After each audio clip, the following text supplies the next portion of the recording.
अध्याय 5 ज्ञानेश्वरीची 100वी ओवी सुरू होणार आहे.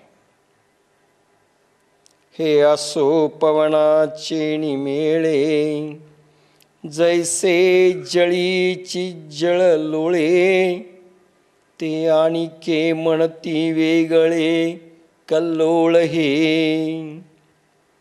हे राहू दे. वाऱ्याच्या संगतीने ज्याप्रमाणे पाण्यातच पाणी उसळते व त्या उसळलेल्या लाटा पाण्याहून वेगळे आहेत असे इतर अज्ञानी लोक मानतात. भगवान गोपालकृष्ण अर्जुनाला आणि ज्ञानेश्वर महाराज आपल्याला भगवंतानी घालून दिलेले नियम सांगतायत की सिद्ध स्थिती आली, ब्रह्मस्वरूपत्व प्राप्त झालं, तरीही राहायचं कसं हे सांगताना भगवान सांगतात, अर्जुना सर्वसाधारण लोकांसारखं राहा.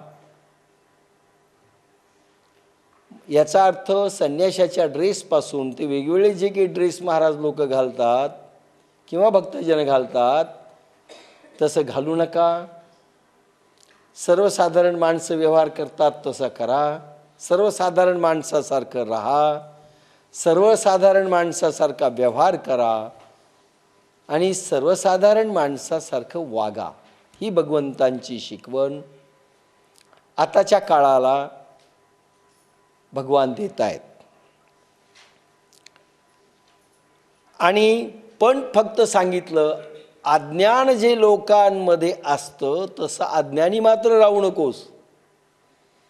खाण्यापिण्यात, वागण्यात, बोलण्यात, चालण्यात सगळ्या रीतीनं आणि ड्रेसमध्ये सगळ्या रीतीनं परवानगी दिलेली आहे. त्या लोकांसारखं राहायचं, विशेषत्वाने राहायचं नाही. पण अर्जुना काय सांगतायत, अज्ञानी ते आहेत तसं तू अज्ञान ठेवू नको. मात्र तू ज्ञानी असला पाहिजे.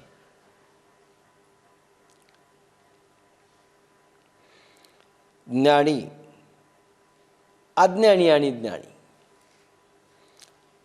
लक्षात घ्या. ह्या ठिकाणी संबोधन कोणतं दिलेलं आहे? सिद्ध पुरुष झाल्यानंतर दिलेलं आहे. तुम्ही भक्त आहात त्यांनी पण कसं राहायचं हे दिलेलं आहे. कुंडलिनी जागरणानंतर सिद्ध स्थितीपर्यंत भक्त आलेला आहे, साधक आलेला आहे. त्यांनी कसं राहावं हे संबोधन आहे. पण हे सांगत असताना भगवान स्पष्टपणे सांगतात की अज्ञानी राहू नकोस. याचं कारण, आता हा भक्त सगळ्या पद्धती माहीत आहे. लक्षात घ्या, योग साम्राज्यामध्ये वावरत असताना व्यवहार आणि अध्यात्माची सांगड कशी घालावी हे सगळे प्रयोग माहीत आहेत. मग अज्ञान कोणतं?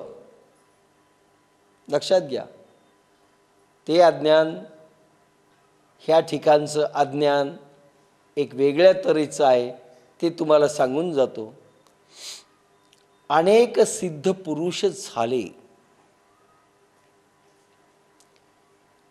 पण अनेकांनी ज्ञान सांगितलं हे बरोबर नाही. ज्ञान नाही सांगितलं. लोकांना सांगता आलं पाहिजे, नाही तर अज्ञान राहून जाईल. आजही आमच्या साधकांना सांगता येत नाही, याचा अर्थ अजून अज्ञान आहे. नेमकं ज्ञानेश्वरींच्या ओव्यांचे अर्थ काय आहेत, ज्ञानेश्वरीमध्ये काय आहे, 14, 15, 16, 17 वर्ष झालं आपण सांगत येतोय, तरी अजून जर अंधार असेल, नीट सांगता येत नसेल, त्याचा अर्थ अज्ञान अजून कायम आहे. अज्ञान कायम आहे. साधना करतायत, प्रयोग माहिती आहेत, पण विज्ञान सांगा म्हटलं तर सांगता येणार नाही. सांगितल्या गेले तर 2 मिनिटं टिकणार नाहीत. ओव्यांचे अर्थ येणार नाहीत. ऐकत मात्र सर्वजण चाललेले आहेत. हे अज्ञान. जसं त्याही लोकांमध्ये तुमच्या लोकांमध्ये फरक काय. ज्यावेळेस मी पुण्यामध्ये होतो, पुण्याच्या साधकांनी पहिला प्रश्न टाकला, आम्हाला विचारतात ज्ञानेश्वरीमध्ये काय आणि हा योग काय. म्हटलं तुम्ही आजपर्यंत काय ऐकत होता. कॅसेट ऐकताना जरी आमचं लक्ष नसेल तरी ते अज्ञान आहे. आम्हाला कळत नसेल तरी ते अज्ञान आहे. 2 तास ऐकल्यानंतर 5 मिनिटं आम्ही टिकत नसू, ते अज्ञान आहे. आणि जनरल लोकांमध्ये साधकांमध्ये काय फरक झाला लक्षात घ्या. इथे ज्ञानेश्वरांनी, भगवान ज्ञानेश्वरांनी जे ज्ञान आणि अज्ञान सांगितलं त्या ह्या पॉइंटवर सांगितलेलं आहे. शास्त्रज्ञान किंवा भगवद्गीतेचं ज्ञान आणि बारकावा नसेल तर अध्यात्म पांगळं राहील, लंगडं राहील, श्रद्धाविश्वास निर्माण होणार नाही. किंबहुना तुम्हाला माहिती नाही, माहिती होण्याचे चान्सेस दिले होते, प्रवचनं झाले होते, तरी तुम्हाला काही येत नाही असं असेल, भगवान तुम्हाला वर नेऊ शकत नाही, नाही नेणार. दॅट इज अज्ञान. काहींना वाटतं हम बन चुके, आम्हाला सगळं येतं. काहींना वाटतं कुठं आपल्याला सांगायची ज्ञानेश्वरी, काय गरज आहे इतकं डिटेल. लक्षात घ्या, आपल्याकडच्या साधकांच्या पद्धती अज्ञानाच्या. एक 4-5च लोकांना सांगता येतं, बाकीच्यांना आताच थोडं सुरू झालंय, बाकीच्यांना नाही सांगता येत. का. आम्हाला काही साधक असे आहेत, आम्हाला काय गरज आहे, आम्हाला कुठं प्रवचनं द्यायचेत. अरे प्रवचनं देऊ नका, पण बैठकीत तर सांगता आलं पाहिजे. 4 लोक आले आणि तुम्हाला बैठकीत बसवलं, बोला. एखादी ज्ञानेश्वरींची ओवी टाकली तुम्हाला सांगितलं सांगा, हे आम्हाला काही येत नाही, आम्ही काय प्रवचनकार आहेत का. अज्ञान आहे, घोर अज्ञान. असं अंगठेबहाद्दरपण ठेवू नकोस, अर्जुनाला सांगितलं. मग काही जण कसे आहेत, आम्हाला कुठं प्रवचन करायचं. काही जण कसे स्वतःला समजून घेतलंय, आमचं वयच झालंय, आम्हाला काय येणार आहे. ठीक आहे, पाठांतर कमी पडेल, पण क्लिअर कट कल्पना नाही का मांडता येणार. आणि त्या मांडता नाही आल्यात, तुम्ही समजूनच घेतलं नाही, समजून घेतलं नाही. भगवंतानी का सांगितलं स्वतःच्या तोंडाने. ज्ञानेश्वरांनी का अवतार घेतला, तुम्हाला समजूनच घ्यायचं नाही जगाला तर. 5000 वर्षापूर्वी निघालेल्या तत्वज्ञानासाठी पुन्हा अवतार घ्यावा लागला स्वतंत्र. ज्यावेळेस भगवान शंकराचार्यांनी अवतार घेतलेला आहे, पुन्हा 800 वर्षापूर्वी अवतार भगवान ज्ञानेशांचा झालेला. का, कोणासाठी झाला. कारण सगळे अज्ञानामध्ये दशेमध्ये वावरत होते. योग मिळाला आणि साधना मिळाली आणि आम्ही साधना करू लागलो म्हणजे आम्हाला सगळं समजलं खोटं आहे. कुठली स्टेज कोणती आहे नाही सांगता येत. शास्त्रांमध्ये शब्दांच्या खोळीत कोणते गर्भितार्थ लपलेत हेही सांगता येत नाही. म्हणून ज्ञानेशांचा अवतार आहे आणि ह्या अवताराचं आम्ही मातेरं करतोय. आम्हाला गरज नाही, काही नाही वाटतं आम्हाला गरज नाही, काय नाही वाटतं आम्हाला आलंय. सांगायला बसवलं की काही येत नाही. बन चुके, काही नाही वाटतं आम्हाला गरज नाही आणि काही नाही वाटतं आमचं वय झालंय. हे तिन्ही प्रकारचे लोक वर सरकू शकणार नाही, ही ओवी सांगते.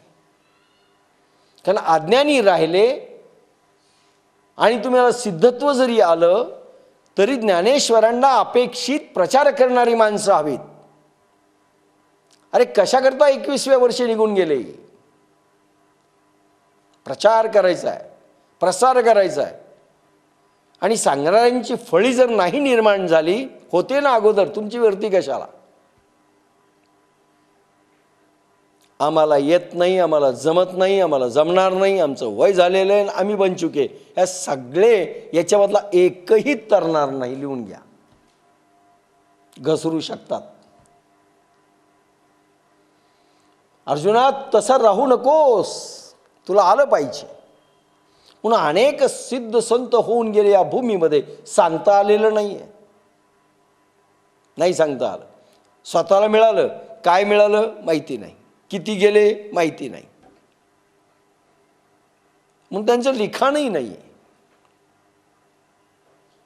काही येत नाही हो ते सिद्धत्व. मी नावं घेणार नाही, नावं घेणंही चांगलं नाही, पण आलं नाही कारण शास्त्रज्ञान कमी पडलं. शास्त्रज्ञान कमी पडलं, भक्ती भाव श्रद्धा वाढत नाही, त्याचं डिटेल रहस्य कळत नाही, साधकाला नेता येत नाही, कशाला काय म्हणतात माहिती नाही. ज्ञानयोग म्हणजे गप्प, कर्मयोग म्हणजे गप्प, काही सांगता येणार नाही. इथे ज्ञानेश्वरीचं लिंकिंग करून ठेवलेलं आहे आपल्या लोकांशी. भगवान ज्ञानेश्वरांचा अवतारानंतर ज्ञानेश्वरी जर नाही आली तर संपलं. आणि प्रत्येक संतांनी ज्ञानेश्वरांची माहिती गायली, भगवद्गीतेची माहिती गायली आणि ज्ञानेश्वरीची महती गायली. नामामणे ग्रंथ श्रेष्ठ ज्ञान देवी, एकतरी ओवी अनुभवावी. नामामणे ग्रंथ श्रेष्ठ ज्ञान देवी, एकतरी ओवी अनुभवावी. निदान एक ओवी म्हणजे तुमचं कुंडलिनी जागरण झालं पाहिजे. अरे मोठमोठ्या लोकांना ज्ञानेश्वरीची भाषा कळली नाही म्हणून महामेरूसारखे ह्या देशामध्ये होऊन गेले. इतका बारकावा त्यांना येऊ शकला नाही. माहिती आहे तुम्हाला, आज उत्तर हिंदुस्थानाला इतका बारकावा नाही आहे. मोठमोठे लोक प्रवचन देत आहेत, इतकी सूक्ष्मता नाही आहे. पुढे काय, ह्या साधकाला पुढे कसं न्यायचं माहिती नाही आहे. कुठल्याही प्रयोग असे उकलले गेले नाही आहेत. फक्त कुंडलिनी जागरण आणि कर्मयोग, त्यालाही ते क्रियायोग म्हणतात. पुढचं रहस्य सांगताही येत नाही, देताही येत नाही, चढवताही येत नाही. त्याला अज्ञानी म्हटलंय. आणि ह्या अज्ञानी लोकांना काहीही जमणार नाही, त्यांना भगवान नेणार नाहीत, हे स्पष्टपणे सांगतो. हे असो पवनाची निमेळे, जैसे जळीची जळ लोळे, ते आणिके म्हणती वेगळे कल्लोळ हे राहू दे. वाऱ्याच्या संगतीने ज्याप्रमाणे पाण्यातच पाणी उसळते व त्या उसळलेल्या लाटा पाण्याहून वेगळ्या आहेत, असे इतर अज्ञानी लोक म्हणतात. उदाहरण सूक्ष्म दिलेलं. इतका बारकावा साध्या उदाहरणाचा दिसणाऱ्या गोष्टीचा जर येत नसेल, जड जगतामध्ये जड वस्तू दिसत असतानाही त्याचा नीट अर्थ कळून घेण्यास अज्ञानी लोक असमर्थ असतील, तर सूक्ष्म आणि चेतन वस्तू जी दिसत नाही तिचं रहस्य कशा रीतीने उकलणार ज्ञान असल्याशिवाय, हा माऊलींचा प्रश्न आहे. म्हणून कोणतीही ओवी देतात. समुद्रामध्ये वाऱ्याच्या संगतीनं वादळ आलं, वारा जोरात सुटला की समुद्राच्या लाटा उंच जातात. माणसं नाव काय ठेवतात? लाट किती उंच गेली, दुसरी लाट किती उंच गेली. समुद्र आणि लाटा याच्यामध्ये फरक मानतात ते. लाट वेगळं आहे, समुद्र वेगळी. सुनामी लाटा, सुनामी समुद्र म्हटलंय का? नाही. सुनामी लाटा म्हणजे पण खरं काय एक आहेत ना, पाण्याहून वेगळे आहेत का? कारण ती पाण्याची ही पाण्याची, सागरातूनच दोघांचा जन्म आहे, समुद्रातलं पाणी आणि लाटामधील पाणी. पण माणसं दोन वेगळे करतात. म्हणजे साधं जड दिसणारी वस्तूमध्ये देखील नीट कल्पना येत नसेल तर चैतन्याच्या धारा ज्यावेळेस वाहतात त्याची सूक्ष्मता अज्ञानी लोकांना नव्हे, सिद्ध लोकांना येत नाही. जे आज उदाहरण आहेत, ज्ञानेश्वरी मायनस जर केली, आजही उत्तर हिंदुस्थानचे लोक एवढी सूक्ष्म नाही सांगू शकत, नाही सांगू शकत. आणि म्हणून ज्यांना ज्ञानेश्वरीचं महत्त्व वाटत नसेल, विसरून जावं. मग कोणाला वाटेल ठीक आहे आम्ही आत्ता आहे तितकं तर कमी होणार नाही ना, अनुभव कमी होतील. एका काळी येणारे अनुभव जर कमी झाले असतील, त्याचं कारण ज्ञानेश्वरी मायनस केलेली, त्याला अज्ञान म्हटलंय. सिद्ध पुरुष जरी तुम्ही झाले आणि तुम्हाला सांगता आलेलं नाही, तुम्हाला समजलेलं नाही, तर ते अज्ञानी आहेत आणि ते तुम्ही संपले. म्हणून अर्जुना, अज्ञानी राहू नकोस. म्हणजे आपल्याला देखील लागू आहे. म्हणून असे लोक म्हणतात, तैसे नाम रूप तयाचे एरवी ब्रह्मचित्तो साचे मन साम्या आले तयाचे सर्वत्र गा. त्याप्रमाणे त्यांचे नामरूप समब्रह्म सागरावरील लाटासारखे आहे, अभेद आहे. एरवी त्यांचे अज्ञानदृष्टीने भेद दिसतो, एरवी त्यांचे प्राणासह मन सर्वत्र साम्याला आलेले आहे. म्हणून तो सिद्ध योगी खरोखर ब्रह्मच आहे.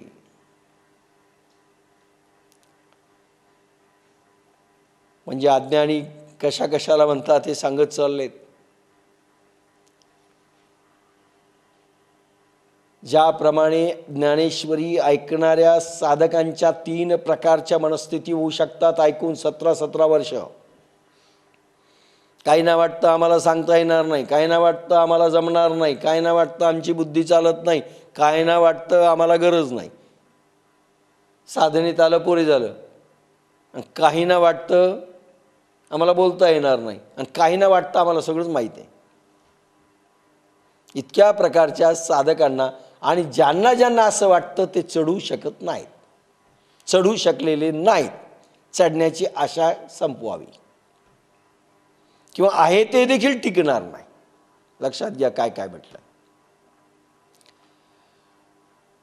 दुसरं असं म्हटलंय, अज्ञानी राहू नकोस अर्जुना. वागण्याची पद्धती झाली. आता दुसरी एक पद्धत सांगितली, ती अशी की सिद्ध संत जर असेल तो सर्वसाधारण सारखा राहतो, सर्वसाधारण सारखा वागतो, सर्वसाधारण सारखा जोक्स करतो, सर्वसाधारण सारखा खातो, ते जिथे बसतात तिथे बसतो. कारण बसायला सांगितलं तसंच राहा, वेगळे पण नाही. त्या माणसाला ओळखणं कठीण आहे. अज्ञानी लोकांना, अज्ञानी लोकांना नाही ओळखता येणार. त्याप्रमाणे त्यांचे नामरूप समब्रह्म सागरावरील लाटासारखे आहे, अभेद आहे. तो वागतो म्हणजे त्याच्या आत्मचेतनेतनं प्रेरणेतनं कर्मांच्या लाटा उसळतात. इंद्रियामध्ये कर्मांची प्रेरणा मिळून इंद्रियाकडून कर्म केल्या जातं, पण ते वेगळे पण दिसतं. म्हणजे हा काय साधू आहे का, याचा ड्रेस कसा आहे. रामकृष्ण शहाणे आला नाही, त्यांचे एक मेवणे, त्यांनी कॅसेट घेऊन गेले त्यांच्याकडनं. मी त्यावेळेस इकडच्या घरी राहत होतो, आणि कॅसेट ऐकल्यानंतर त्यांची कल्पना असेल मी कसा असेल, आणि म्हणाले गेल्याबरोबर मला स्नान केल्याबरोबर घेऊन जा, दर्शन घेण्याची इच्छा आहे. आता मला काय माहीत कोण येणार. योगायोगाने मी सफारीमध्ये होतो. खुर्चीवर ऑफिसमध्ये बसलेलो होतो. रामकृष्ण शहाणे घेऊन आले त्यांना, पुण्याचे एक आष्टेकर. आल्यानंतर जोरजोरात हसायला लागले मला नमस्कार घातल्यावर. म्हणलं काय झालं? म्हणले आम्हाला अशी कल्पना वाटली तुम्ही म्हणजे एक तर 60-70 वर्षाच्या वर आहात, एक नंबर 2 काही गंध, काही बुक्का, काही असं काही असेल, शेंडी असेल, पंचा असेल, काही धोतर असेल, ड्रेसअप जो काही असेल. तुम्ही तर चक्क सफारीमध्ये आहात, गंध नाही, काही नाही, साध्या याच्यात. लोकांच्या कल्पना आहेत, त्याला इथे तडा दिलेला आहे. मला एक फार मोठे महाराजांनी सांगितलं, अशा ड्रेसमध्ये तुम्ही राहत असाल तर तुम्हाला कोण ओळखेल?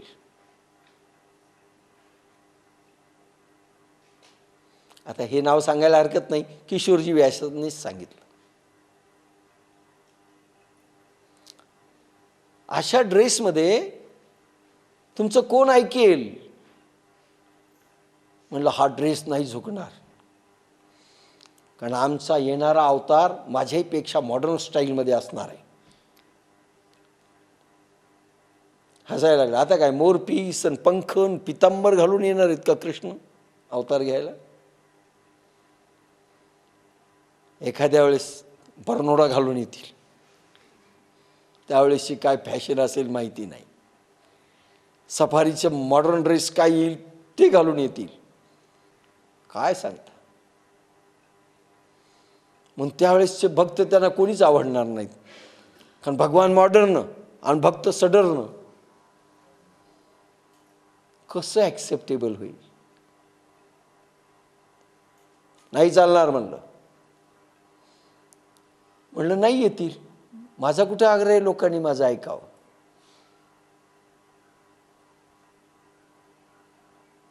गप्प बसले. फार उशीर लागू शकतो म्हणलं, मलाही रुडवायचं आहे, रूढ करायचं आहे. ड्रेस वेश याच्यात काही नाही. एक संसारी माणूस संसार करून दुसऱ्याला देऊ शकतो, न महाराज बनता, न गुरुपद घेता. तेच ज्ञानेश्वरांनी सांगितलेलं आहे.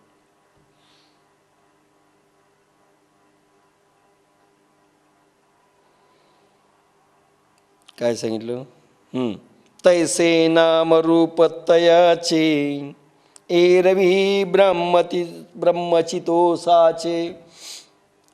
एखाद्याला बाप्पासाहेब ऋषी पाठक म्हटल्या जाईल, एखाद्याला नावानी मोदीजी महाराज म्हटल्या जाईल, श्री हरी गोविंद मोदी. एखाद्याला चंद्रशेखर गाडगीळ म्हटल्या जाईल. नावामध्ये फरक असेल, देहामध्ये फरक असेल, पण चैतन्य सगळ्यांचं ब्रह्म आहे.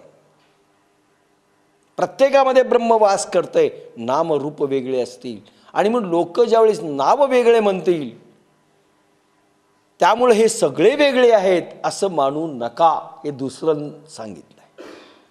हे अज्ञान आहे. मोदीजी महाराज होते तसे चंद्रशेखर गाडगीळ नाहीत, बाप्पासाहेब तसे नव्हते, असं मानणारे हे अज्ञानी आहेत, घोर अज्ञानी.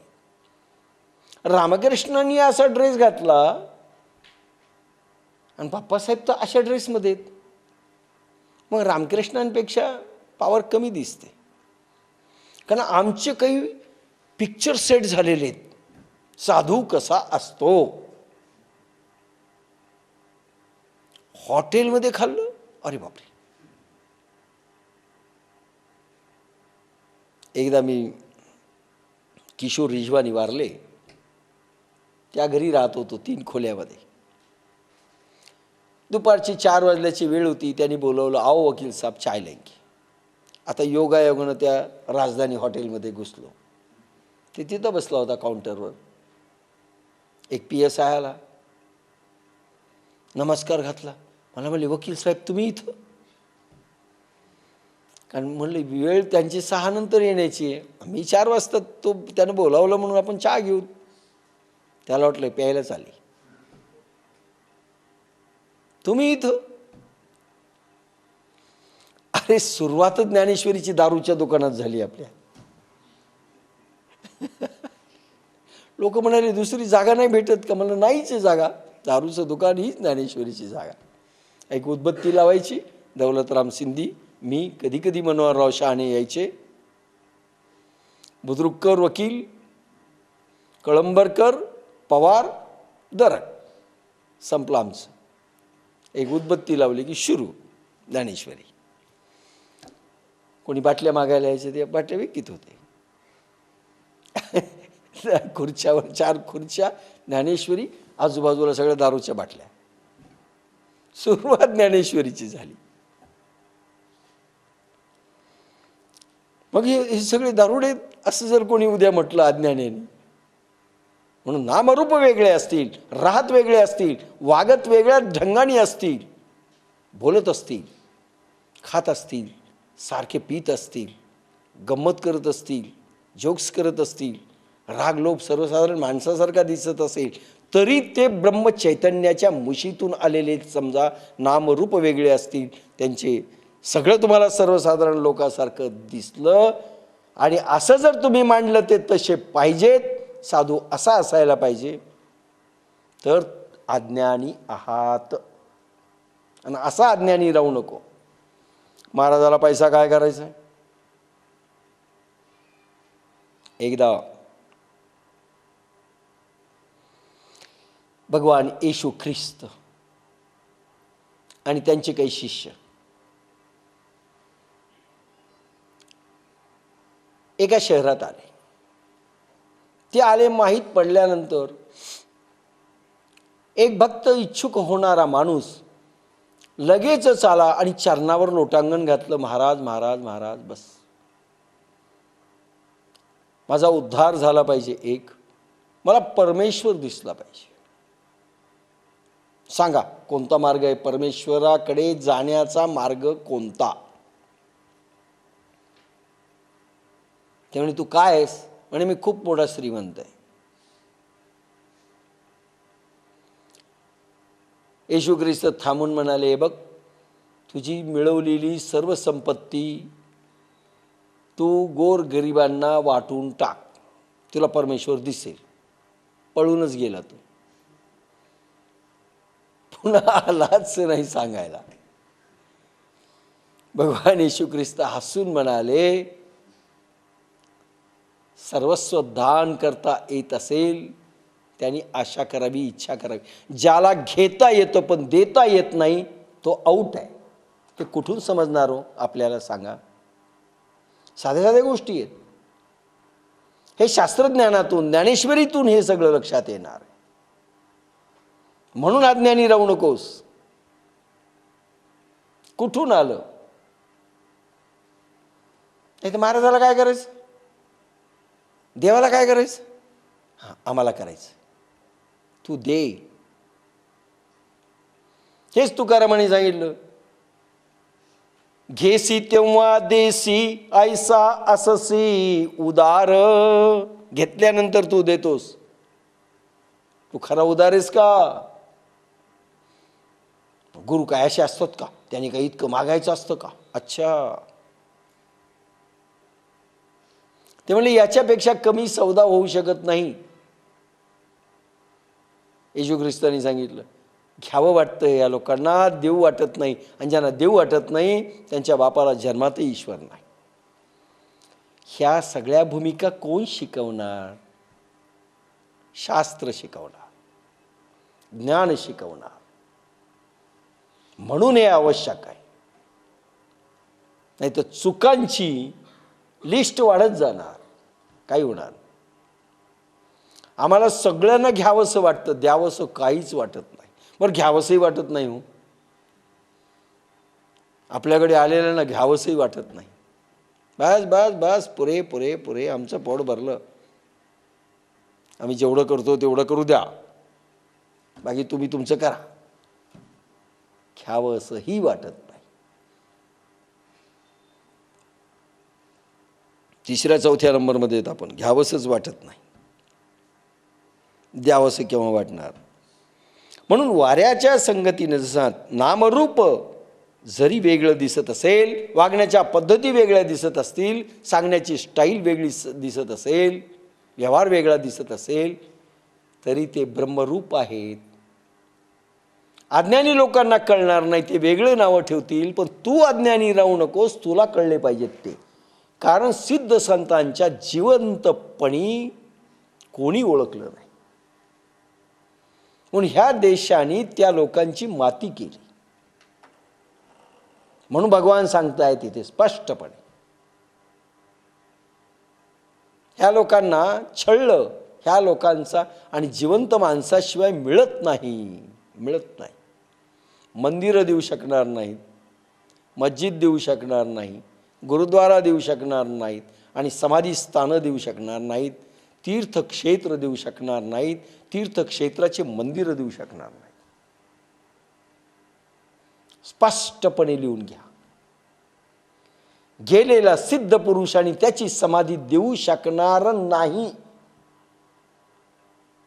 म्हणून त्याला ओळखा, अज्ञानी राहू नका. कारण हा देश अज्ञानात श्रद्धाळू होता पण अज्ञानी राहिला. लक्षात घ्या काय म्हटलं, श्रद्धाळू होता हा देश, भक्तिभाव होता, पण अज्ञान अवस्थेत होता, शास्त्रज्ञान बरोबर नव्हतं, म्हणून गटांगळ्या खाल्ल्या. आणि आम्ही आमच्या एखादं जे हे आहे त्यासारखं वागण्याचा प्रयत्न करतो किंवा तसं पिक्चरमध्ये आणतो, म्हणून फजिती होते. तुकाराम कसे होते, पटका बांधत होते, मग बाकीच्यांनी पटका बांधला पाहिजे. मग पटका न बांधणारा तुकाराम वारकरी संप्रदायात असू शकत नाही तुकारामांच्या. मग तुकारामासारखा असेल तो खरा कीर्तनकार. शूट पॅन्ट पण उभा राहिला त्याने कीर्तनच करू नये. त्यामुळे एखादा चांगला सिद्ध पुरुष जरी आला तरी तो वाया जातो, कारण यांच्या आयडियाजमधला तुकाराम वेगळा आहे.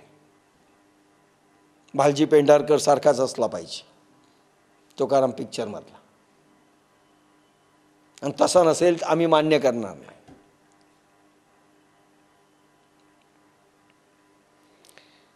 एरवी ब्रह्मतो साचे मनसाम्याले तयाचे सर्वत्र गा.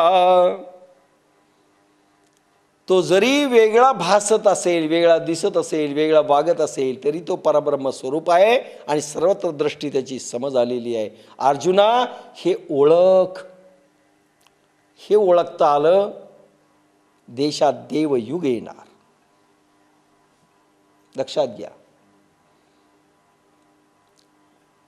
आजही तुम्हा साधकांना कुठे जर बोलले तर टोचून बोलल्या जातं की नाही, अच्छा ज्ञानेश्वरीत जाता का, आणि असे वागता, असे बोलता, असे चालता, झालं उद्धार. आणि जे ज्यांना काहीच करायचं नसतं त्यांच्या इतका उपदेश तुम्ही देऊ शकणार नाही.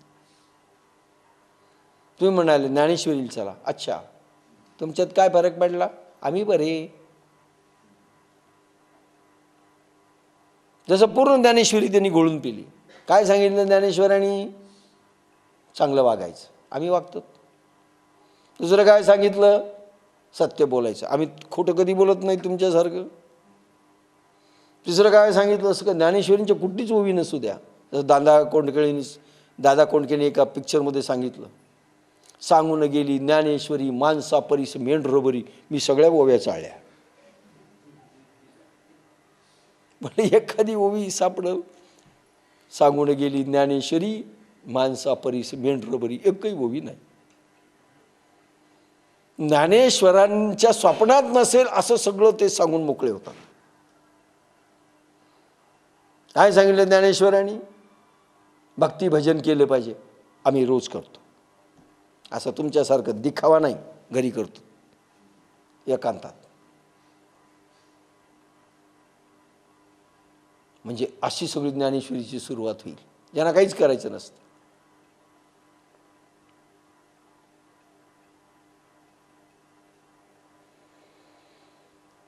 लोक विचित्र आहेत. संसार तुम्हाला भक्त होऊ देणार नाही. लक्षात घ्या, भक्तीचे गोडवे गाणाऱ्यांचं सांगतोय. संसाराची माणसं तुम्हाला कधीही भक्त होऊ देणार नाही. घरची माणसं तुम्हाला कधीही भक्त होऊ देणार नाही. त्यांना एक लिमिटेड भक्त पाहिजे. व्यसनं सुटावेत, आसुरी भाव कमी व्हावेत, एवढाच त्यांचा उद्देश असतो. पण तुम्ही साधू व्हायला लागला की नाही नाही नाही जमत नाही. राग द्वेष हे कमी व्हावेत. आई वडिलांना त्यांनी विचारावं, संसार सच्छिल रीतीने करावा. एवढ्या मर्यादेपर्यंतच त्यांचं आहे. लक्षात घ्या मी काय म्हटलं. तुम्ही नाही केलं नावं ठेवतील. पहा ना किती नास्तिक आहेत बेटे. मंदिराला जात नाहीत, पोथी लावलेली आहे, भागवत कथा ऐकायला येत नाहीत, असेच नरकात जाणार. पण तुम्ही जाऊन बसले सारखे. पहा ना धंदा सोडून 7-7 दिवस चालले, दुकान बंद आहे. 4 दिवस तिकडे शिबिर असलं तिकडे जाऊन बसतात. आपल्याकडे काही साधकांचे वडील येऊन मला भेटले. 4-4 दिवस साधकांचे वडील, आणि तेही साधक. 4-4 दिवस व्यवहार बंद करायचं. नाही आवडत लोकांना. लोकांना देव नको आहे. लोकांना त्यांच्या मॉडेलप्रमाणे माणूस पाहिजे, तेवढंच बनवावं आणि सोडून द्यावं. त्यांचं एक मॉडेल आहे. समजा बाप असेल, त्याच्या स्वप्नातलं मॉडेल कोणतं असणार आहे? त्याच्या स्वप्नातलं मॉडेल आपलं पोरगं आपलं म्हणणं ऐकलं पाहिजे, दुकानावर नीट जाऊन बसलं पाहिजे, ऑफिसमध्ये बराबर गेलं पाहिजे, घराही चांगलं वागलं पाहिजे, रोज आपल्या पाया पडलं पाहिजे जरी लायकी नसेल तरी. आहे की नाही? नम्रता पाहिजे. बस याच्या पलीकडे मात्र त्यांनी सरकू नये. याच्या पलीकडे सरकून, याच्या पलीकडे सरकला बिघडलं. मी महाराजांकडे गेलो त्यावेळेस भयंकर वादळ उठलं. महाराज प्रसिद्ध नव्हते आणि आम्ही छोटे होतो. कॉलेजचं पहिलं वर्ष. संन्यासी होते म्हणले आपलं पोरग. फार मला त्रास झाला. निघून जातं. कारण अध्यात्माकडे वळलं की संन्यासी झाला. गौतम बुद्धापासून ते आजपर्यंत हेच चालू आहे. कोणालाही आवडत नाही, देवधर्म आवडत नाही. लिमिटेड टू पाहिजे.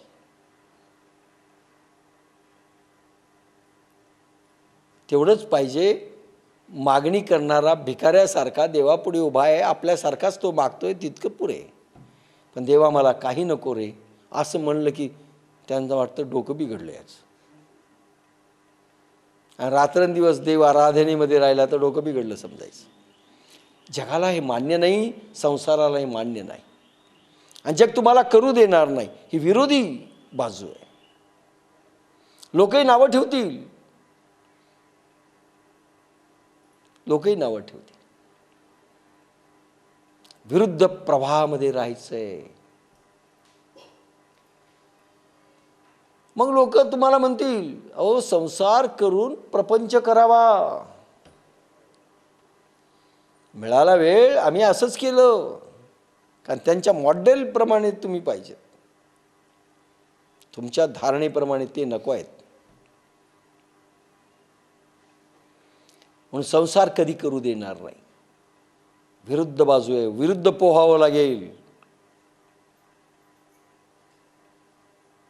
घरच्या व्यक्तीला तिथपर्यंतच पोराला पाठवायचं.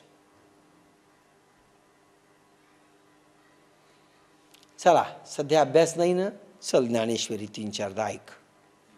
अभ्यास सुरू झाला, ज्ञानेश्वरी बंद. का? आणि ती म्हणे नाही मी ज्ञानेश्वरीला जाणार. पोरगी बिघडली. आई साधक असते, पोरगी बिघडली. नाही चालणार, नाही चालणार. याला अज्ञान म्हटलेलं आहे. याला घोर अज्ञान म्हटलेलं आहे.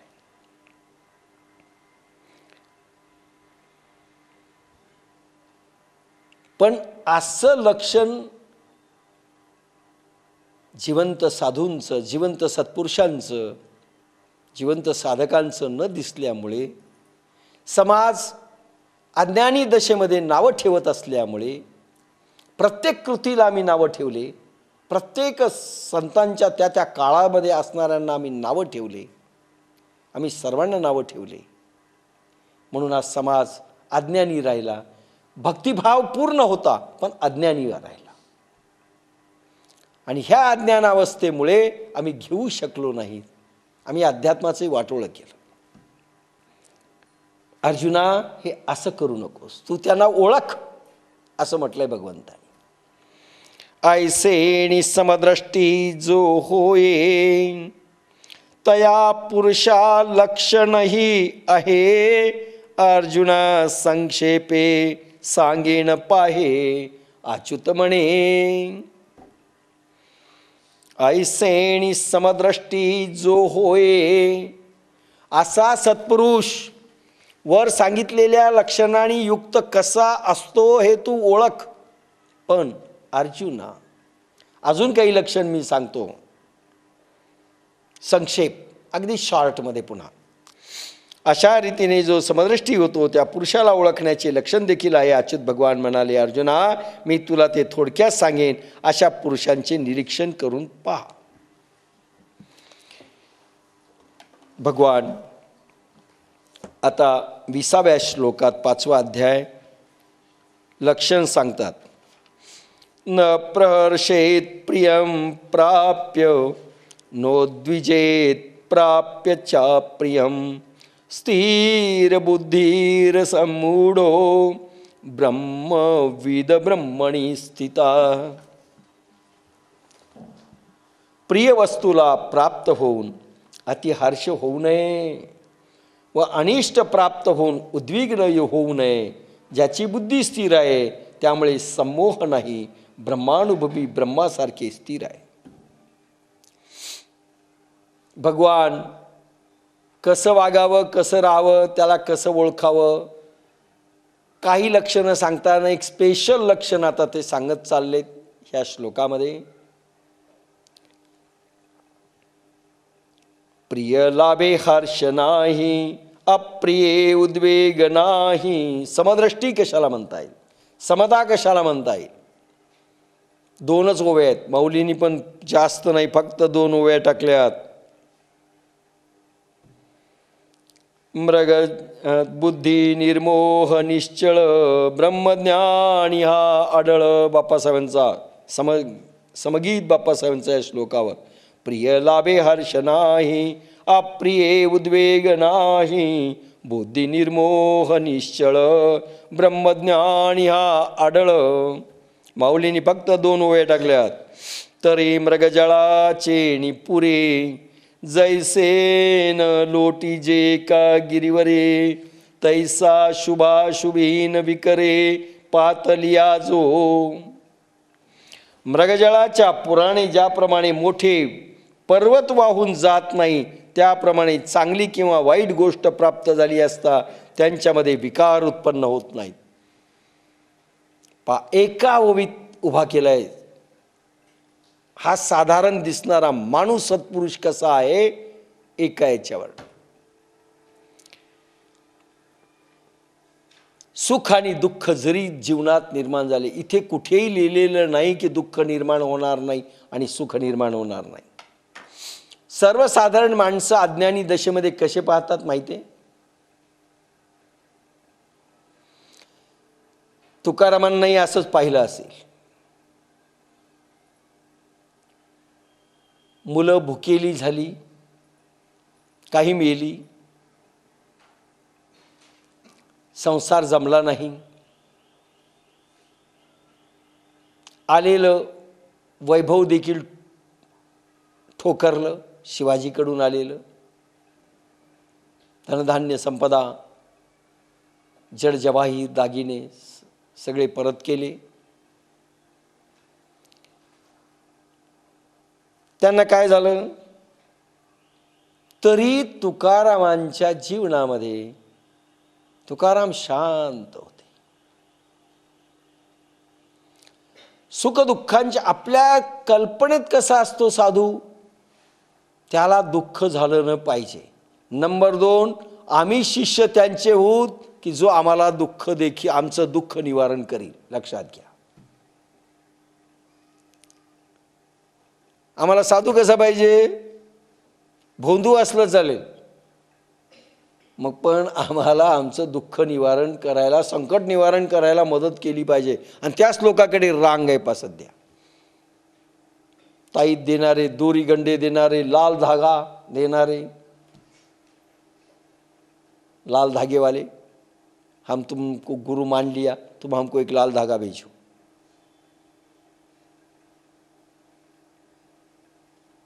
लाल धागा गुरु आहे, पाठवणारा गुरु आहे कोणाला माहित, पण लाल धागा. ताईत, दोरीगंडा, जप, याची रेलचेल चालली सध्या हिंदुस्थानात. रेलचेल चालली.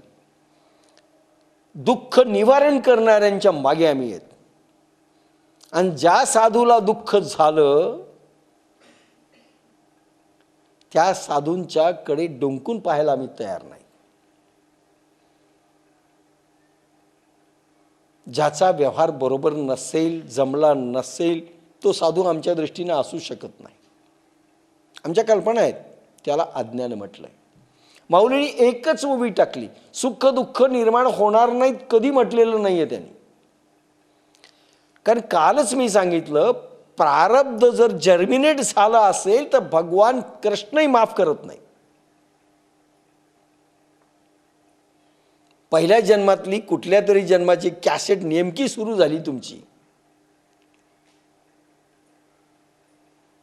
आणि दारिद्र्य अवस्था आली, संकट अवस्था आली, दुःख निर्माण झालं, कॅसेट लागली ती. कुठलाही लेसर पनिशमेंट होईल, भगवान ढाल देईल, पण तलवारीचे वार लागतील. ढाल देईल. तुम्ही भक्त जर राहिले तर ढाल देईल, नाही तर ढालही तोडील. तुम्ही जर भक्त पण तुमचं संपलं तर मरा, तलवारीचे गाव घ्या. आणि ढालीसाठी शक्ती पण दे. म्हणून मागताला भगवंताला एकच मागायचं, भगवंता मागायचंच असेल दे रे, भिडायची ताकदही दे, पण तुला सोडणार नाही ही भक्ती दे. संकटाला लढण्याकरता ढाल दे, शक्ती दे, बुद्धी दे, युक्ती दे, पण तुलाही सोडणार नाही अशी मती दे याच्यात. आणि तू बरोबर ये, मागणं वाईट नाही. संकट येऊच देऊ नको असं नाही म्हटलेलं आहे तुम्ही. अहो नाही म्हणलं तरी ते येणार आहे, खातो म्हणलं तरी येणार आहे. असं कसं बा, असं कसं महाराज, स्वतःवरचे संकट निवारण करता नाही आले, आमचं कसं? हे अज्ञान आहे. भगवान कृष्णाला अभिमन्यूला वाचवलं नाहीये, गुरुपुत्र आणलाय पण अभिमन्यू नाही, द्रौपदीचे पुत्र नाही. कालच सांगितलंय, कालच सगळा इतिहास सांगितलाय. रामाला दशरथाला वाचवता आलेलं नाहीये, कारण कॅसेट सुरू आहे, संपवायचंय, नाही वाचवलं. पण आमचं मात्र सगळं वाचलं पाहिजे त्या गुरुनी. ही अज्ञान आहे. आम्हाला मान्यच नाही आम्ही मरावं, आम्हाला मान्य नाही आम्हाला रोग व्हावा, आम्हाला मान्य नाही की आमचं कुत्रं देखील मरावं. बाकी तर जाऊ द्या, आम्हाला असा साधू पाहिजे जो अजून निर्माण झाला नाही विश्वारंभापासून, अजून नाही झालं. म्हणजे जग कसं चालतंय याला अज्ञान म्हटलंय. इथे सुख दुःख जरी आले म्हणजे येणार. मृगजळाचे पुरे जैसेन, पण उदाहरण कोणतं दिलंय? मृगजळाचा पूर उन्हाळ्यामध्ये जरी आला तरी त्या म्हणजे असं लाटा दिसतात ना समुद्रासारख्या मृगजळाच्या, लांब असं. त्या लाटा मोठमोठे डोंगर किंवा झाडं वाहताना दिसत नाहीत, त्याप्रमाणे हे सुखदुःख मृगजळ आहे, तुमच्यावरती निर्माण झालेला आहे. त्यावेळेस मेरू पर्वतासारखा जो अडीग राहतो संकटाच्या स्थितीत, तो खरा सिद्ध. लक्षात घ्या. उदाहरण एकाच ओवीमध्ये उदाहरण आणि तत्वज्ञान दोन्ही देऊन टाकलं. अडिग्रा जैसे न लोटी जिका गिरीवरे तैसा शुभा शुभी न विकरे. आणि विकार उत्पन्न होणार नाहीत. देवा मी काय केलं होतं, सगळ्या साधकाच्या पेक्षा ज्ञानेश्वरी काहीच चुकवली नाही हो, आणि पाहणं कशा हसताय तर मला तू रडवतोस. काय त्या ज्ञानेश्वरीत दम नाही. एक डॉक्टर साधक आपली निघून गेली. तिचं म्हणणं माझे वडील वारले, चांगली गोष्ट नाही झाली. त्या बाईला म्हणलं, बाई तू पण जाणार आहेस, मी पण जाणार आहे. तुझे वडील कुठे घेऊन बसलीस? भगवानही गेले, कृष्ण गेले, राम गेले, रावण गेला, कुंभकर्ण गेला, आपण कुठलं? वशिष्ठ गेले, ज्ञानेश्वर गेले, मोदीजी महाराज गेले, माझ्या समोर बाप्पासाहेब गेले. नाही आपण वाचणार, पण आमच्या कल्पनाच काही वेगळ्या घेऊन बसलेलो होतो आम्ही. याला अज्ञान म्हटलेलं आहे. याला अज्ञान म्हटलेलं आहे. म्हणून काम, क्रोध, लोभ, मद, मोह, मत्सर, दुःखांचे आणि सुखांचे किती प्रकार झाले तर विकार निर्माणच होऊ नयेत. अडीग आहे, काय नाही. हा पहिला प्रकार, त्याला ओळखा. कसं ओळखावं असं जर कोणी विचारलं तर त्यांनी असं सांगितलं, बारीक निरीक्षण करा. दुःखातही जो आनंदी आहे, सुखातही आनंदी आहे. दुःख आणि सुख समान आहे. सुखी संतोषान यावे, दुःखी विषादान भजावे, लाभा लाभ न धरावे मना माझी. फायदा होतो की तोटा होतो, फायदा झाला की तोटा झाला, देवाकडे येऊन नुकसान झालं की हे होतं. आणि खरं सांगतो, देव भक्ता लागी करुणे दी संसार नाही करू देत. तो म्हणतो 100% माझ्याकडे लक्ष द्या,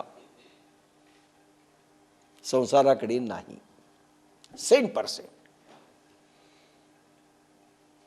त्याला 100% त्याच्याकडे भक्त पाहिजे.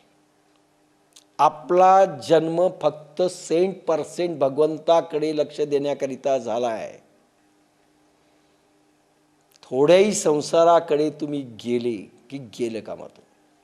उदाहरण सांगतो तुम्हाला, आणि आत्ता एकदम आठवलं, अप्रोप्रिएट उदाहरण सांगतो या मृगजळाच्या याच्यावरनं.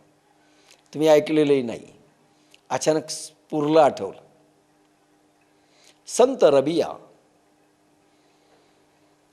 सुफी संतांपैकी एक संत रबिया फार मोठी संत होऊन गेली. तिचं असं होतं, एका गुहेमध्ये राहायची, फाटलेले वस्त्र, काही भान नसायचं, तुटकं कमंडलू टाईप किंवा फुटकं भांडं पाणी प्यायला, काहीच नसायचं जवळ. रोजा केला तिनं, मुसलमान होती संत रबिया. आता रोजा सोडायचा असतो, तुम्हाला माहिती आहे, 1 महिनाभर मुसलमान रोजा करतात, पाणी देखील पित नाहीत दिवसभर, आणि तो सोडायचा असतो. मग सध्याचे मुसलमान कसे सोडतात माहिती आहे, भजे ते तळलेले असतात तिथं, केळी आणि पेंडखजूर, 3 वस्तू पाहतो मी, पपई, चहा, ते गाड्या असतात मस्जिदी पुढं. मग कोणी आपापल्या आवडीप्रमाणे, कोणी केळं घेतं, कोणी भजे घेतं, कोणी जे काही घेत असेल ते. सोडायला काहीतरी सोडावं लागतं, म्हणजे रात्री खायचं. संत रबिया काहीच नव्हतं, अन्नच नाही. तिने सांगितले, प्रभू आता रोजा सोडायचा आहे, अन्न नाही रे, ठीक आहे, तुझी मर्जी. तू अन्नही ठेवलं नाहीस मला, आता रोजा कसा सोडू? जसं द्वादशीला खावंच लागतं. मी आज आमच्या धर्मपत्नीला म्हणलं, आज मला काही खायचं नाही. हां, एकादशी काल केली ना, आज द्वादशी सोडावी लागते. खातो म्हणलं. तसं रोजा खावंच लागतं. असं नाही रोजे सोडावा लागतं, त्याला पारणं म्हणतात. पारणं सोडणं आपल्याकडे खास टिपिकल वर्ड आहे. तर ते पारणं सोडायचं. आता खायलाच काही नाही, तू अन्न नाही ठेवलं, ठीक आहे म्हणली. मग एक साखरेचं चमच्याभर साखर होती, चमच्याभर. तर म्हणली ठीक आहे, पाणी आहे, चमच्याभर साखर आहे, मग शरबतच करते. हे चमच्याभर साखर जे काही असेल ते होईल, एक थोडंसं होईल, पिऊन टाकू. तितक्यामध्ये काय झाली, ती टाकायला गेली, ती साखर सांडली. झालं. ईश्वरा, तू साखरही ठेवली नाही, आता पारणं कसं सोडू? ठीक आहे, प्रभूची मर्जी. मग म्हणले असं करते, पाणी आहे ना, पाणी आहे आपल्या जगमध्ये थोडंसं पाणी. प्रभू, पाण्याने मी पारणं सोडते, तुझं हे काय म्हणतात त्याला, रोजा सोडते. आणि नेमकी ती हात लावायला गेली की ते सांडलं भातकर, फुटलं. ते भांडं जे खापराचं होतं, काय लोटकी, ती लोटी फुटली खापराची. आता पाणी गेलं. आता त्या काळामध्ये पाणी, खोल विहिरी, रात्रीची वेळ, लांब लांब विहिरी असायच्या, कुठून आणायचं? देवा, तू पाणी पण ठेवलं नाहीस आणि भांडही ठेवलं नाही काय आणायला. आता सांगा, पारणं कसं सोडायचं? तीन थोडी शिकायत केली, पाणी देखील नाही होतं, ते तू घालवलंस. शिकायत केली, प्रभूला शिकायत आवडत नाही. एकदम आवाज झाला आकाशवाणी, रबिया, तुला चैनीच्या वस्तू आणि सुखाच्या वस्तू पाहिजेत का? आता बा, खाण्याची वस्तू चैनीची झाली, सुखाची वस्तू झाली. चैनीच्या वस्तू, सुखाची वस्तू पाहिजे का? मी तुझ्या हृदयात आहे, तो निघून जाईल. म्हणे नाही नाही प्रभू, चूक झाली माझी, मी शिकायत केली, मला सगळं मिळालं, तू आहेस ना, मला पाणी देखील नको, मला तू पाहिजेस. अन्न, पाणी, साखर रबियाला काहीही मिळू दिलं नाही. उलट आकाशवाणी झाली, तू ही मागणी करीत असेल तर तुला चैन पाहिजे, तुला सुखांच्या वस्तू पाहिजे, उपभोगाच्या वस्तू पाहिजेत, मी निघून जाईल तुझ्या हृदयामधनं. काय परीक्षा घेतो हो प्रभू, काय परीक्षा घेतो? तो म्हणतो एक तर मी पाहिजे की ह्या वस्तू पाहिजे, एकच तुम्ही मला फायनल सांगा. आणि ज्याला मी पाहिजे त्यांच्यासाठी ज्ञानेश्वरी, भगवद्गीता, आणि ज्याला त्या वस्तू पाहिजे त्याच्यासाठी लाल धागेवाले बसलेले आहेत बाहेर, दोरीगंडेवाले, ज्योतिषावाले, त्यांचे सगळे पंचांग घेऊन बसले. तिकडे रांगा लावा, इकडे ज्ञानेश्वरीला बंदी. म्हणून अशांना ओळखा, कारण याच्यावरती संकट येणार, बिलकुल येणार. काहीच ठेवणार नाही. त्या रबियावरून तर पाहत, अरे साधं पाणी ठेवलं नाही, पुढे म्हणतात मी निघून जाईल तुझ्या हृदयात. चैनीची वस्तू पाहिजे का? म्हणजे मरायला तयार हो, माझ्यासाठी जीव द्यायला तयार हो. बापासाहेब म्हणायचे, जीव द्यायला तयार आहेस का? आणि म्हणायचं हो म्हणले, समजा कसं टाकावी विहिरीत उडी, एवढं कठीण आहे. जीव द्यायला तयार आहेस का, असंच विचारायचे डायरेक्ट. आपले तर सगळेच पळून जातील, जीव मागायले. ठीक आहे, 250 रुपये महिना मागितला, कणत कुथत देत होतो. जीव, हा जीव घ्यायला सांगा आम्हाला. द्यायला नाही. तरी मृगजळाचे निपुरे जैसे न लोटीजे का गिरीवरे. हल्ली नाही रबिया, नाही हल्ली. आपण तर बाप्पा असा देवच नको, आपल्याला तिरुपतीच आवडतो, बाकीच्या देवाला जातच नाही. कारण तिरुपती बस लगेच खोटा पैसा दिला तरी खराब बाहेर येतो असं वाटतं. तो चित्तो